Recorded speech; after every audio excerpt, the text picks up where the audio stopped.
So hey everyone, how you doing? Welcome back to the channel and another video.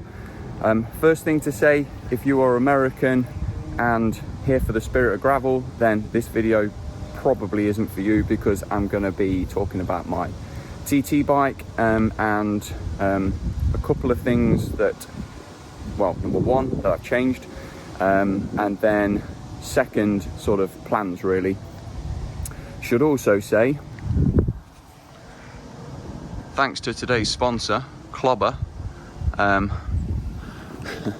because as I've already alluded to, that's what I'm going to be talking about, new Clobber.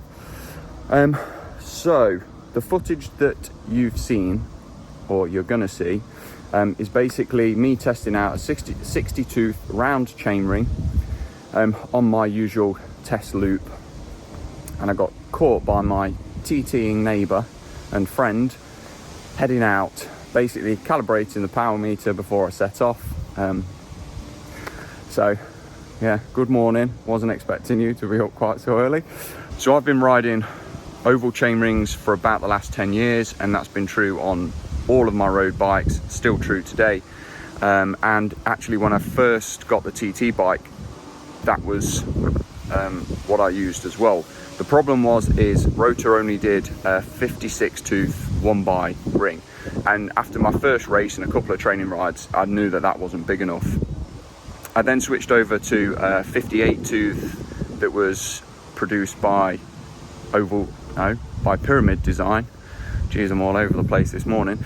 And that was really good. You lose the sort of flexibility that you get with a rotor Q ring, being able to position it different angles, so sort of where the power phase comes in, I guess, to put it in simple terms. But they do cut it based on your torque file. And since I'm using a rotor power meter, I'm able to get that kind of data. So I've been using that pretty much for the last year, just over a year. But there was a couple of things. There was a couple of races this year where I kind of noticed that I was sort of too far down the cassette block, so I hadn't got a particularly good chain line. And then second, there is at least one fast course that I did a few times, and yeah, it wasn't that I ran out of gears, but I was right at the bottom of the cassette.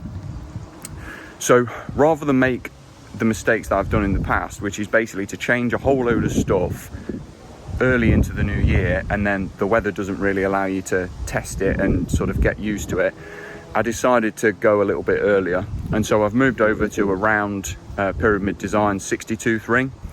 The other thing that they've done for me as well is actually cut it so that it's there to suit the rotor, what's it called, the rotor Inspider power meter. So I just get a cleaner finish.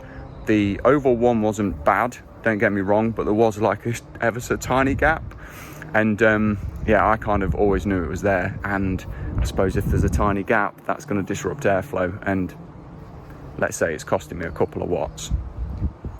So I'll let you have a quick look at it. In terms of testing, so I've just done my usual loop. I will try and put some ride footage in as well, and really though, to be honest, it was more for me, because I wanted to be able to sort of see if my power was any smoother, anything like that. I think based on sort of the week that I'm just coming off, which is a fair bit of zone 2, a couple of tempo rides thrown in there, and I did do a 40-mile off-road yesterday as well, so maybe my legs aren't feeling particularly good, but I would say that well, two things. I did sort of look back a bit to see where I was on the cassette block, and I'm on the couple of occasions that I checked, I was happier with it. I was sort of one sprocket up, as you'd probably expect, between a 2-tooth difference. And then second, actually, I could feel that I was no longer on a oval ring. I guess probably best described as sort of feeling that dead spot a little bit more, but you know, that was to be expected if you've been riding oval rings for the last 10 years and then, you know, exclusively on a TT bike. So we'll see how it goes anyway. I'll just give you a quick look at it and then we'll get this one wrapped up. So I'll throw a picture up as best I can. Probably going to have to zoom in, but in terms of the fit of the 58, so where I was alluding to, or mentioned, I keep saying alluded to, there was a gap basically behind here, and now you can see. And now you can see that's perfectly smooth. So they've cut that specifically for this power meter, so the rotor in spider, and then I get this sort of aero cover just to finish it all off. The 58 tooth oval was actually cut for a Shimano chainring, which is the same bolt pattern as this, so it's a 110 BCD 4 bolt, but the way that the Shimano axle comes through basically requires a more of a cutout here in the ring. So yeah, it looked okay. I was fairly happy with it, at least to begin with, because you see some chain rings and yeah, they just look pretty awful when they're trying to get these bigger rings on. I don't know if I mentioned actually when I was just doing that other piece before, but 58 oval is the largest that Pyramid Design do, because of the equipment. They can't get the actual ring in the jig. That's basically, they don't have the equipment to be able to do it. So yeah, if you want to go bigger, you're going round. So the bike overall, that's going to be the only thing that I change. And I did mention there was a couple of things. The other thing is this, which I've gone back to, having tested God knows how many helmets this year. So I've gone back to a Met drone wide body, and I can see out of it, which was a problem earlier in the year, I guess, sort of finding my position after last bike fit. I mean, this has been around for donkey's years, and there are people who will do a far better job of talking about it than me. So we'll wrap things up. This is going to be the last video on me and time trialing for quite some while, I would guess.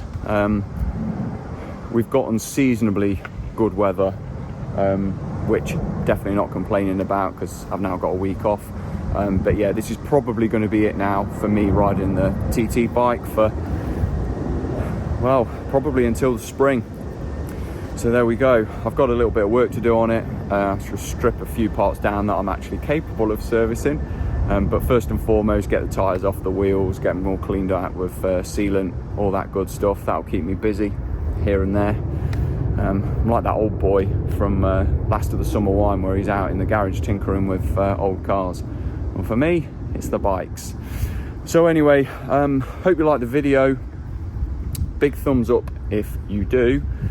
Subscribe if you would like to see more. As I say, TTing's going to be a thing of the past, at least for a little while. There'll be a hiatus there. But if you like gravel riding and the Trek Checkpoint, there's going to be plenty of that on the channel.